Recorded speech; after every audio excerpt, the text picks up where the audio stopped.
भ्रष्टाचार कैसे रुकेगा, इसके लिए हम उन लोगों में से नहीं है कि खड़ा होकर कहेगा हम आएंगे तो भ्रष्टाचार रोक देंगे। भ्रष्टाचार रोकने के लिए दुनिया भर में, पूरे दुनिया में अगर आप देखेंगे कि भ्रष्टाचार किन देशों में सबसे कम है और उन देशों ने भ्रष्टाचार को कैसे रोका है।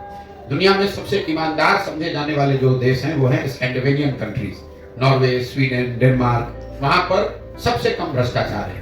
उन देशों में भ्रष्टाचार को कैसे रोका गया? उन्होंने 4 चीज की है। पहला, ईमानदार जनप्रतिनिधियों का चुनाव होना चाहिए।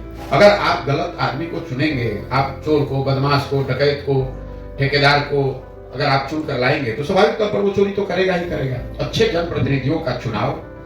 दूसरा, सत्ता और संसाधन का विकेंद्रीकरण। बिहार में अभी जो व्यवस्था है, ये पूरी बिहार की शासन व्यवस्था को 2 नेता, नीतीश कुमार, तेजस्वी यादव और उनके 5 अफसर चला रहे हैं।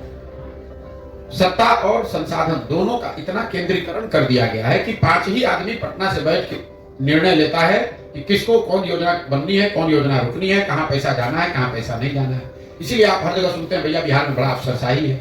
तो पहला, ईमानदार जनप्रतिनिधियों का चुनाव। दूसरा, सत्ता और संसाधन का विकेंद्रीकरण। तीसरा, जन भागीदारी। लोगों को जिस सड़क की आप बात कर रहे हैं, लोगों को अगर ये जानकारी हो कि भाई इतना पैसा आया है, इतना पैसा इस ठेकेदार को दिया गया है और इस चीज को इस तरीके से, बेहतर तरीके से इतने दिन में सड़क को बनाया जाना है। जनता की भागीदारी है ही नहीं। जनता को ये मालूम ही नहीं है कि उनका अधिकार क्या है, उनके लिए कौन सी योजना चल रही है, उनको क्या उससे लाभ मिलना चाहिए, नहीं मिलना चाहिए। और चौथा, बड़े पैमाने पर तकनीक का, टेक्नोलॉजी का प्रयोग। जैसे बिहार में, मैं आपको एक उदाहरण से समझाता हूं। यहाँ पर नल जल योजना में हुए भ्रष्टाचार की चर्चा घर घर में है, हर आदमी बात कर रहा है। नल जल योजना को बनाते समय जो ये कितना हजारों करोड़ रुपए खर्च किए गए, अगर योजना को बनाते समय उसमें एक टेक्नोलॉजी का प्रयोग किया गया होता, स्मार्ट मीटर लगा दिया गया होता, तो पटना से बैठकर आप ये देख पाते कि कब मोटर ऑन हुआ, कितना पानी डिस्चार्ज हुआ, कितना पानी लोगों को मिला और कितना पानी बर्बाद हुआ। अगर आपने उस तकनीक का उपयोग किया होता तो आपको गांव-गांव में पूछने की जरूरत नहीं थी कि योजना चल रही कि नहीं।